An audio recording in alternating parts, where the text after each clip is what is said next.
We've got a super awesome book for today. It's called Ruff and the Wonderfully Amazing Busy Day.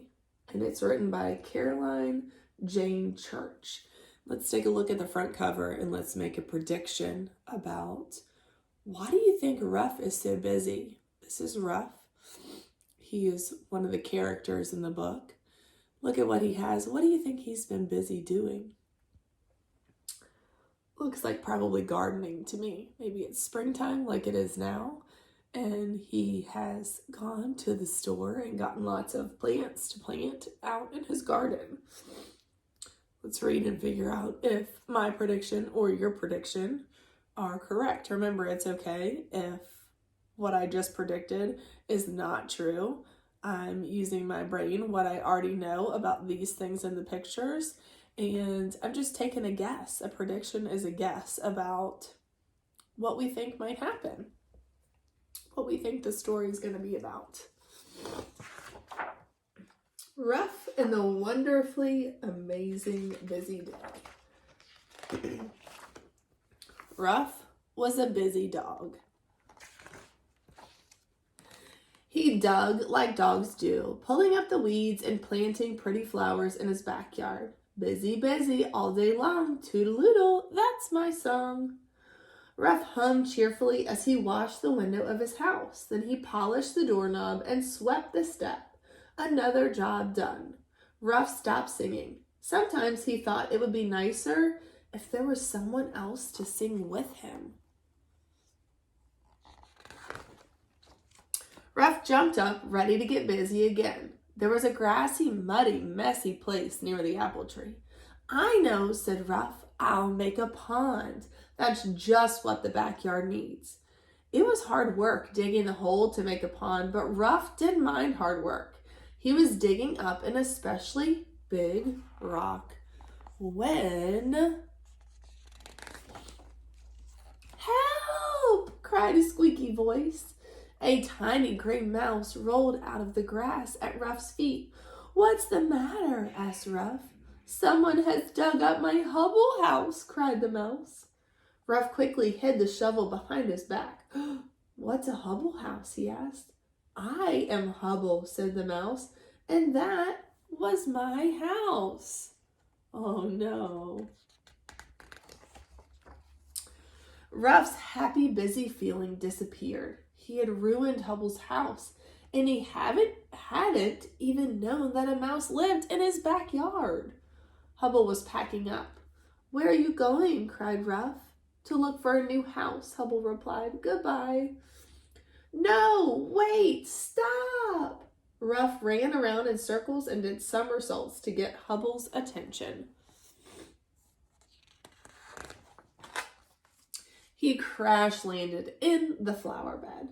I'll make you another house. Please stay. Really? Said Hubble. Really and truly. Ruff rushed over to the shed. He found some wood, some nails, a hammer, and a can of paint. He was tremendously busy for a long time. Is it ready yet? Asked Hubble. Not yet. Ouch! Ruff banged his paw with the hammer. Don't worry, almost finished.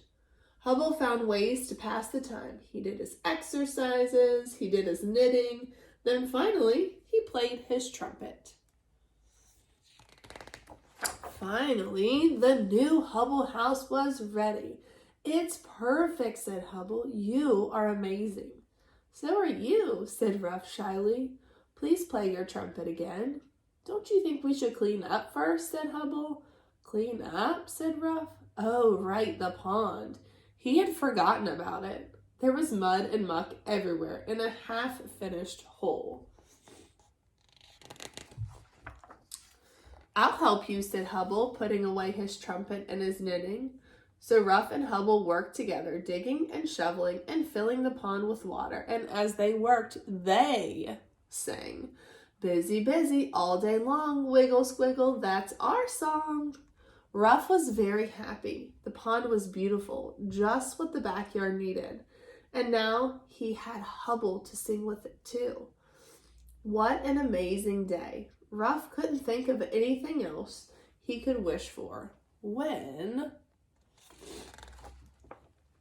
Splash! Something small and yellow and feathery tumbled from the sky and landed right in the new pond. It was an angry little duck. She swam around in circles, squawking and spluttering and waggling her wings. "Hello," said Ruff. "Who are you?" The duck stopped swimming for a minute. "My name is Lottie, and if anyone is rude to me, I'll explode." "Please don't explode," said Hubble. "What's the matter? And why would I be rude to you?" "Well," said Lottie, ruffling her feathers, "the other ducks were flying to a new home on the big river. They said I was too small to fly all the way with them. Too small? Me? Ridiculous." "Well, you are pretty small," whispered Hubble. "Not as small as a mouse," Lottie glared. "So what happened?" asked Ruff. Lottie hung her head. "I got tired. My wings ached so much that I began to fall. I guess they were right. I was too small." And she burst into noisy, quacky tears. Poor Lottie. Ruff felt so sorry for Lottie that he ran around trying to find things to cheer her up. He brought her a bone, a sun hat, a water balloon, and a bowl of popcorn. He tried giving her a necklace and a flower and a half-eaten sausage, but she just cried and cried. "And now I have nowhere to live," Lottie sobbed. Ruff looked at Hubble. Hubble looked at Ruff. They both had a brilliant idea.